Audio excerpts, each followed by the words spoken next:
اور اب نیب میں وہ پیش ہوئے ہیں جو 190 ملین پاؤنڈ کا کیس ہے جو معاملہ ہے اس کو لے کر.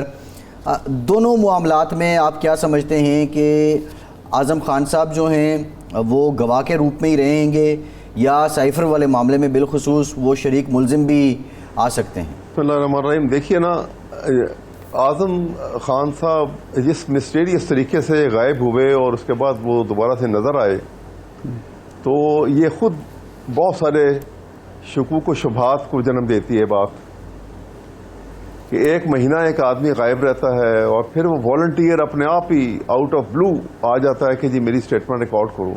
وہ اسٹیٹمنٹ کہاں ریکارڈ ہوتی ہے، کہاں پیش ہوتا ہے، وہ کوئی کسی عدالت میں کہیں نظر نہیں آتا. اسٹیٹمنٹ ریکارڈ ہو جاتی ہے اس کی، اور اس کے بعد پھر وہ آج وہ نیب کی کیس کے اندر بھی وہ وہاں پہ پیش ہو کے وہ سوال نامہ ان کو مل گیا. تو اس مشکوک آمیز طریقے سے ان کا ایک دم سے پولیٹیکل ہورائزن پہ ایسے نمودار ہونا یہ اس بات کی شہادت دیتا ہے کہ انہوں نے دونوں کیسوں کی پوزیشن کو کمزور کر دیا.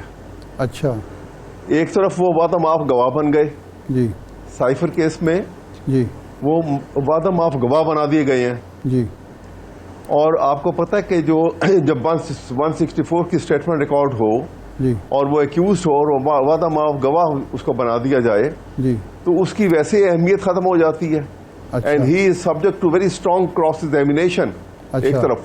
اور دوسری بات یہ ہوتی ہے کہ اٹ ہیز ٹو بی، اس کو ایک انڈیپینڈنٹ ایویڈنس سے کورابوریٹ کروانا ضروری ہوتا ہے، ادروائز اس کی کوئی حیثیت نہیں ہوتی. اور ایک وعدہ معاف گواہ جو ہے وہ جب وہ قادر ٹرسٹ کیس کے اندر جب وہاں پہ جا کے بھی کوئی اسٹیٹمنٹ دے گا یا بیان دے گا تو اس کی جب کوئی وٹنس کا یہ پتہ لگا کہ وہ انٹرسٹڈ ہے یا آؤٹ آف فیئر یا کسی پریجوڈس ہے کسی بھی وجہ سے یا انٹرسٹڈ ہے، وہ وٹنس کی اہمیت نہیں رہتی قانونی شہادت کے تحت. تو یہ دونوں کیس ان کی وجہ سے اگر کوئی حیثیت تھی بھی تو خراب ہو گئے جو میں سمجھتا ہوں. بہرحال یہ ان کی اپنی وزڈم ہے جنہوں نے یہ کھیل کھیلا ہے. تو وہ سچ جو ہے وہ بہرحال نتھر کے سامنے ضرور آ جائے گا. اس میں نہیں ویسا کسی کا کھیل کیسے ہو سکتا ہے، نہ تو گھبرانے کی نہیں. وہ ایک ذمہ دار بیوروکریٹ تھے، ان کا ضمیر نے ملامت کی ہوگی، انہوں نے سوچا ہوگا کہ جی اسٹیٹ انٹرسٹ جو ہے اس کو واچ کرنا چاہیے، تو اس پہ تو اعتراض نہیں ہو سکتا نا جی. اس کی آپ کوئی مماثلت مسعود محمود سے دیکھتے ہیں؟ مسعود محمود صاحب ایک دور میں آپ کو یاد ہوگا بھٹو صاحب کے خلاف وعدہ معاف گواہ بنے تھے، تو یہ اس سے مماثلت ہے ان کی اس کیس کی؟ جی نہیں، آئی ڈونٹ تھنک سو. اچھا، وہ نہیں ہے. اس کی وجہ یہ کہ دیکھیے نا، جب حالات بدلتے ہیں، معاملات بدلتے ہیں، اب اتنا وہ معاملات جو ہیں اس سے بہت معاملات میں دنیا اور سوسائٹی جو ہے وہ ایڈوانس کر کے کہاں سے کہاں چلی گئی ہے. اس بھٹو کیس کو آج تک کسی عدالت نے کبھی ریفر کرنے کے بھی وہ جو ہے وہ زور نہیں دیا اور کبھی یہ کوشش نہیں کی کہ اس کو بھی کسی کیس کے اندر ریفر کیا جائے. بھٹو مرڈر کیس جو تھا، تو اس لیے نہیں، وہ بابر اوان صاحب ایک ریفرنس لے کر نہیں آئے تھے احمد صاحب؟ بابر اوان صاحب ایک ریفرنس لے کر آئے تھے آئی تھنک.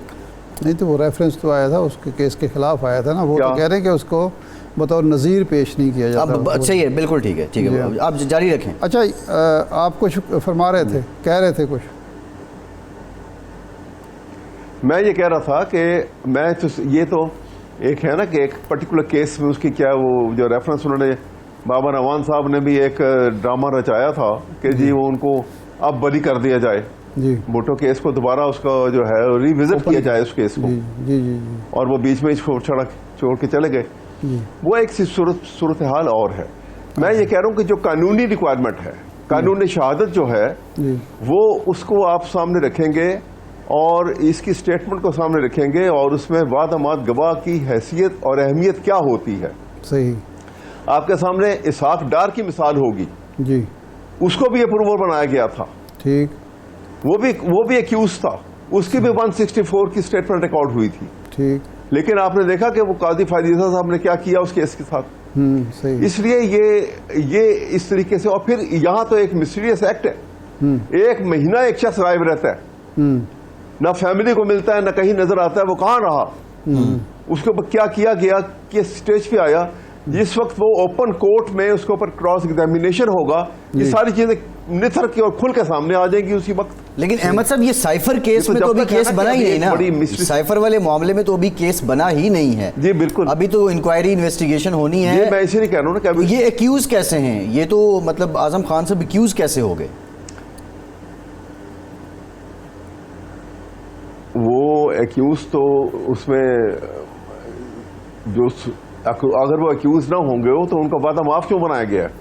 جی آپ نے کل سنا ہوگا عرفان قادر صاحب جو آج کل ایڈوائزر ہیں جی پرائم منسٹر شہباز شریف صاحب کے, جی وہ پرائم منسٹر کے, جی وہ کل باقاعدہ اپنی جو گوہر افشانی کر رہے تھے اس میں وہ یہ انہوں نے بتایا تھا کہ وہ وعدہ معاف گواہ ان کو بنایا گیا.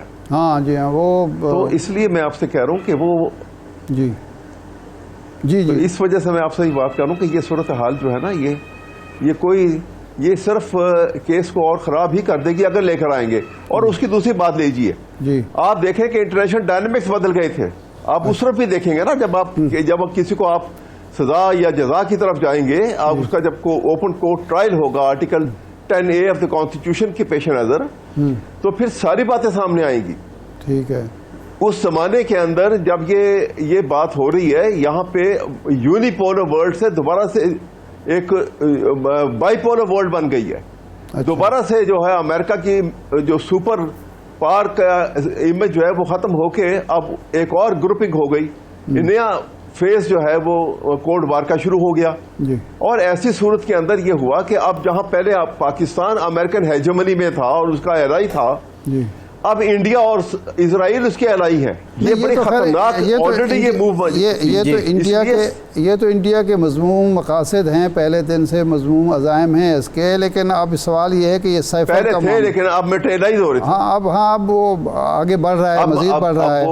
جی ہاں, لیکن جو سوال ہے وہ یہ ہے کہ اگر یہ دو کیس اب بنتے ہیں, نمبر 1 تو یہ ہوگا کہ جی آفیشیل سیکریٹ ایکٹ جو ہے اس کی خلاف ورزی ہوئی, پبلک کیا گیا اس کو. دوسرا یہ ہے کہ ایک جو ڈاکومنٹ تھی, آفیشیل ڈاکومنٹ تھی, اس کو غائب کر دیا نے.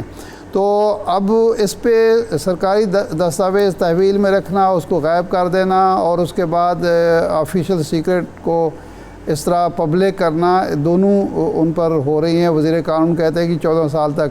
تو آپ سمجھتے ہیں کہ اگر یہ پروو ہو جاتا ہے کیس, تو چیئرمین پی ٹی آئی پر کون کون سے دفعات لگے گی اور کیا کیا سزا ہو سکتی ہے ممکنہ طور پر؟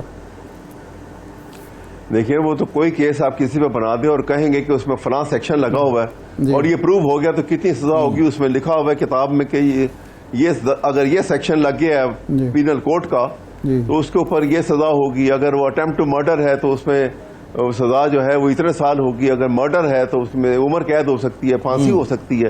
اسی طرح سے وہ تو ہر offense کے.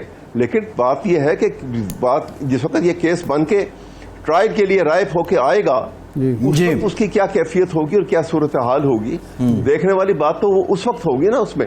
اور اس کے اندر ایک بات جو ہے نا, وہاں پہ یہ ساری باتیں مد نظر رکھی جائیں گی. آپ کو یاد ہوگا 1977 میں بھٹو جب وہ آخری ایجیٹیشن بہت زیادہ ہو گئے تھے, تو بھٹو نے بھی لیٹر جو ہے امریکہ کا ہاتھ میں لے کے لہرایا تھا اور کہا تھا کہ یہ bloodhounds are after my blood. بالکل ٹھیک ہے, وہ بار بار دکھا رہے تھے اس لیٹر کو.